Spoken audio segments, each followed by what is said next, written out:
Mesdames et messieurs, bonjour et bienvenue à First Mediac dans votre émission Zoom, une émission consacrée à la femme dans divers domaines, dans tout ce qu'elle fait.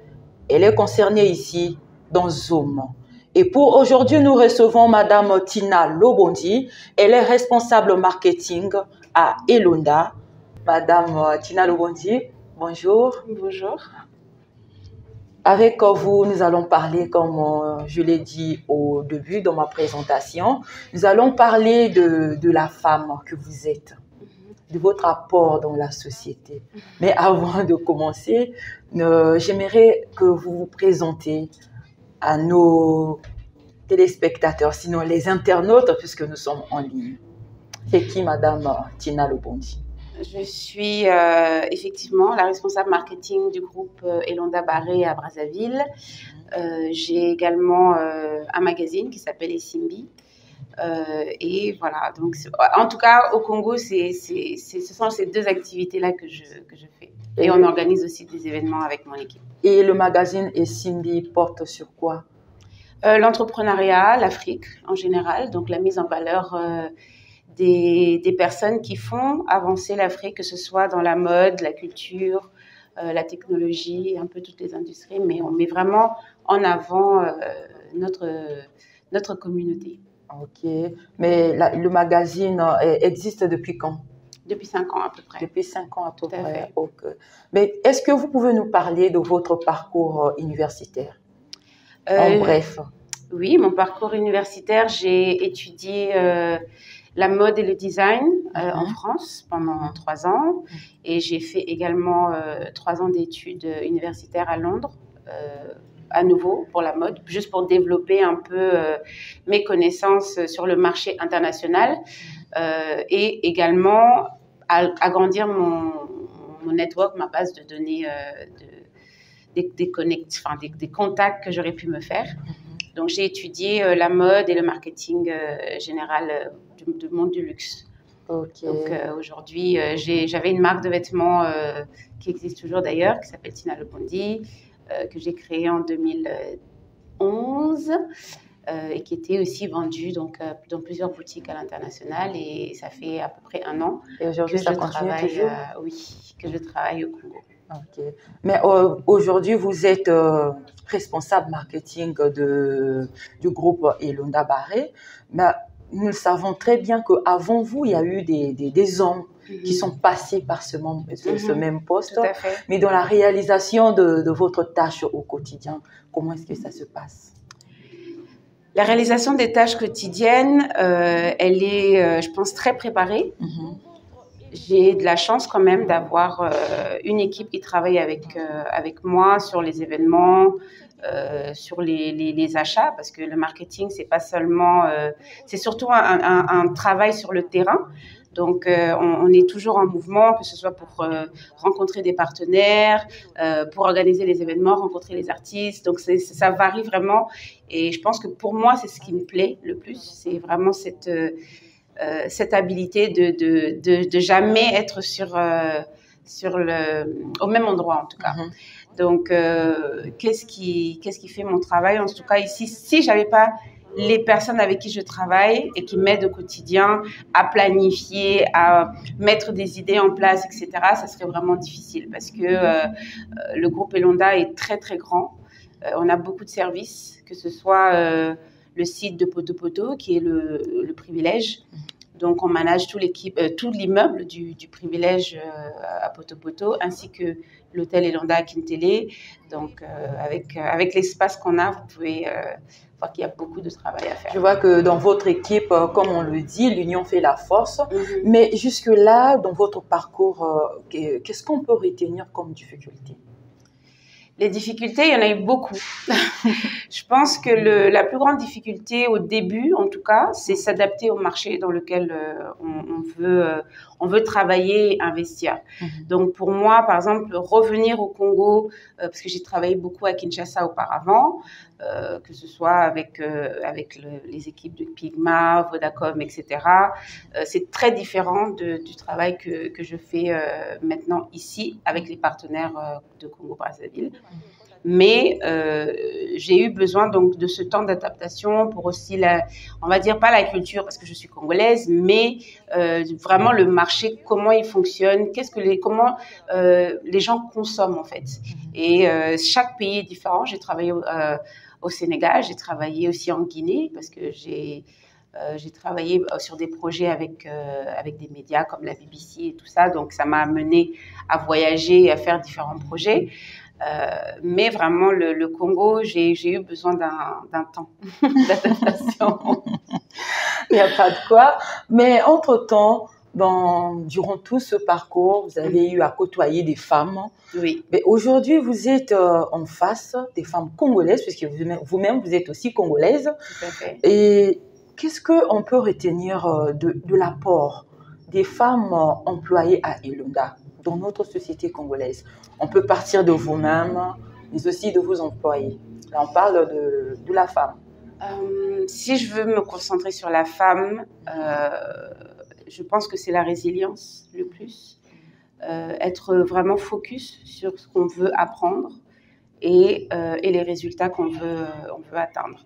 Je pense que si on n'a pas ce focus et ces objectifs-là, c'est très difficile d'atteindre quelque chose de concret. Je pense que les femmes qui travaillent à Elonda, elles sont motivées parce que c'est pas facile. Elles sont motivées et c'est, on va dire, bon, le Congo, comme partout dans le monde, hein, c'est un milieu qui est dominé par les hommes. Donc, être une femme, essayer de rester, on va dire, correcte, de faire les choses bien, ça prend beaucoup de détermination en tout cas. Et j'admire aussi celles qui sont mamans, celles qui ont des familles et qui sortent de chez elles pour travailler, parce que des fois, quand on a des événements, ça peut être des longues heures, surtout dans le marketing, ce ne sont pas des heures qui sont fixes tout le temps. Donc, avoir une vie de famille, subvenir aux besoins de ses enfants et autre chose, je pense que c'est toujours quelque chose d'admirable quand on voit les femmes qui arrivent, on va dire, à tout faire et à manager toutes ces choses, la vie de famille et aussi être épanouie avec sa passion parce que je pense que tout travail, il faut avoir une certaine passion pour pouvoir bien le faire. Et je pense que les femmes d'Elonda, en tout cas moi c'est ce que je vois avec celles avec lesquelles on travaille.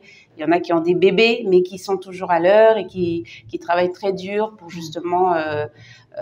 parce que, pas seulement parce qu'elles sont là pour travailler, mais parce qu'elles aiment vraiment ce qu'elles font. Ok, nous allons continuer. Mais nous sommes aujourd'hui à jour J-1 de la journée de la célébration du 8 mars, journée des droits de la femme.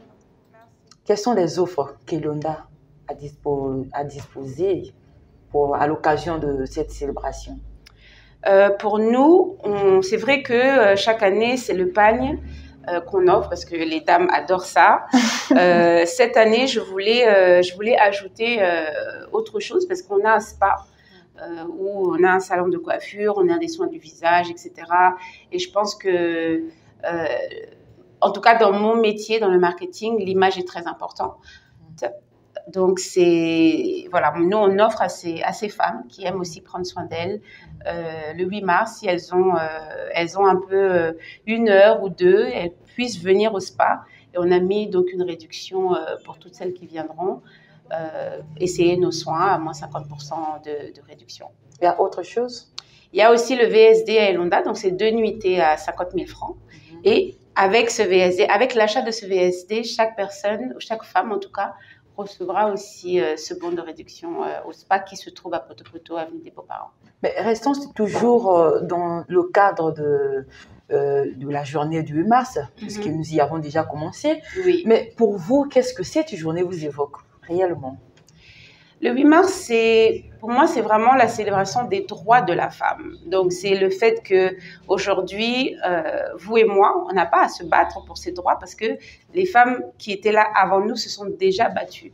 Donc, nous, en tant que femmes, aujourd'hui, quand on célèbre le 8 mars, c'est plutôt pour honorer celles qui se sont battues pour nous, pour qu'on puisse être là toutes les deux, hein, parce qu'avant, les femmes ne travaillaient pas, elles n'avaient pas, parfois, elles devaient avoir l'autorisation. Et encore aujourd'hui, certaines femmes ont besoin de l'autorisation de leur mari pour pour sortir de chez elles, pour faire des courses, ou elles sont pas du tout indépendantes.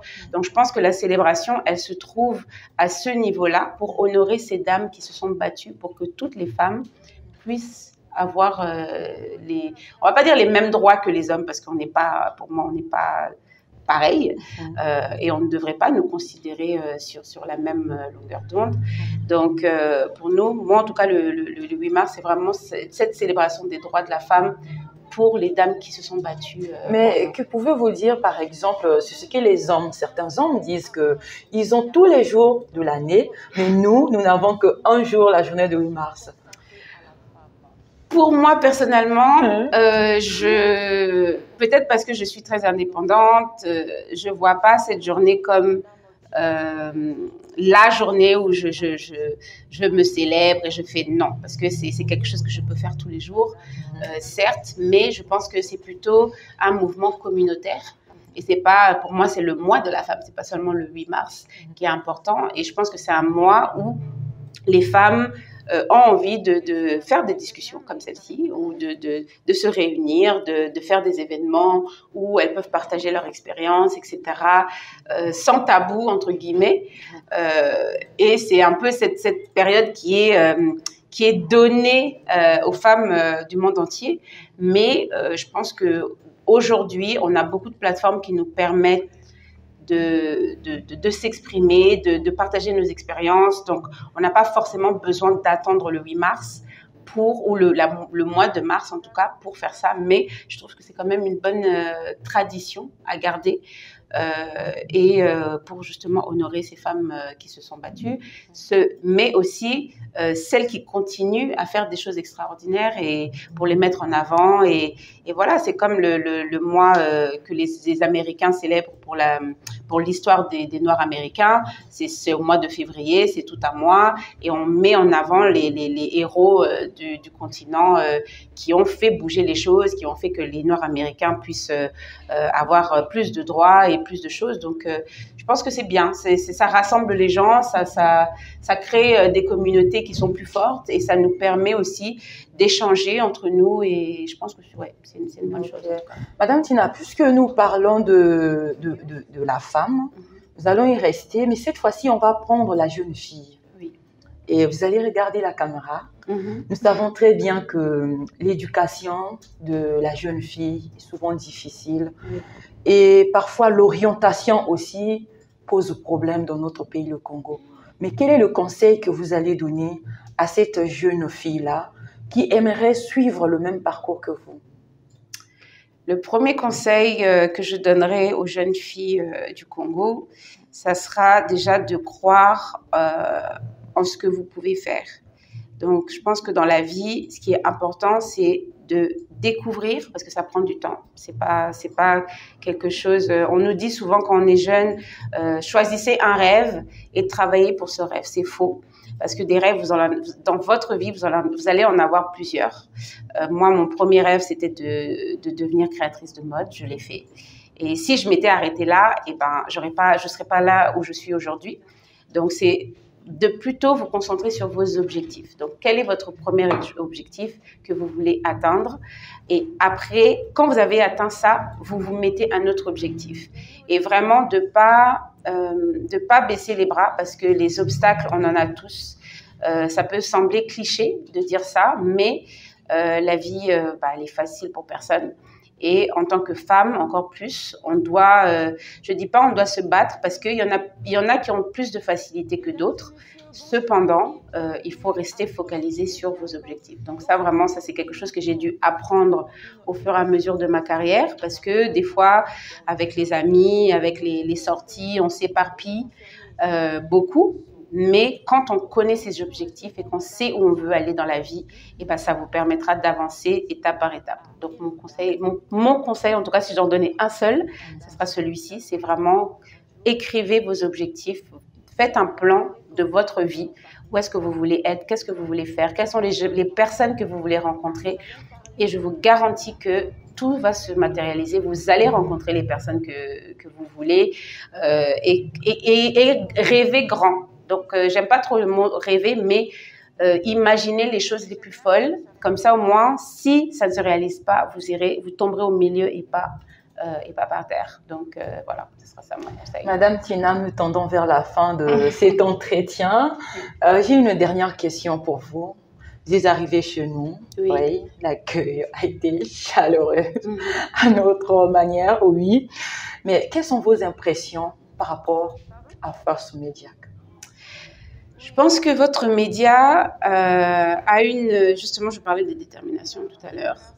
Pour moi, je trouve ça très dommage qu'on ne valorise pas assez les médias en Afrique parce qu'on ne voit pas le pouvoir que ça peut avoir au-delà du Congo. Et c'est grâce à ces médias ou grâce à ces plateformes, parce qu'il y a aussi maintenant les médias sur Instagram qui partagent, que ce soit les événements, que ce soit les initiatives ou les artistes qui font, etc. C'est super important pour avoir cette notoriété en dehors du Congo. Et cette notoriété, elle n'est pas seulement pour une seule personne. Et non, parce que dès que ça sort, c'est ça qui ramènera, qui boostera l'économie congolaise. C'est ça qui va faire que les gens auront envie de venir au Congo. Donc, ça va forcément booster l'économie, ça va booster le tourisme.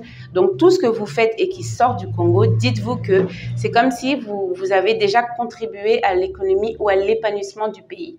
Et je pense que le pouvoir des médias, en tout cas, c'est ça. Donc, c'est à encourager. C'est des initiatives comme ça, aussi des dialogues que vous faites, qui poussera, je pense, un peu plus de personnes à vouloir venir parler de leur expérience, partager ce qu'elles font et j'espère aussi leurs objectifs, comme on a dit aux jeunes femmes tout à l'heure. Ah ouais.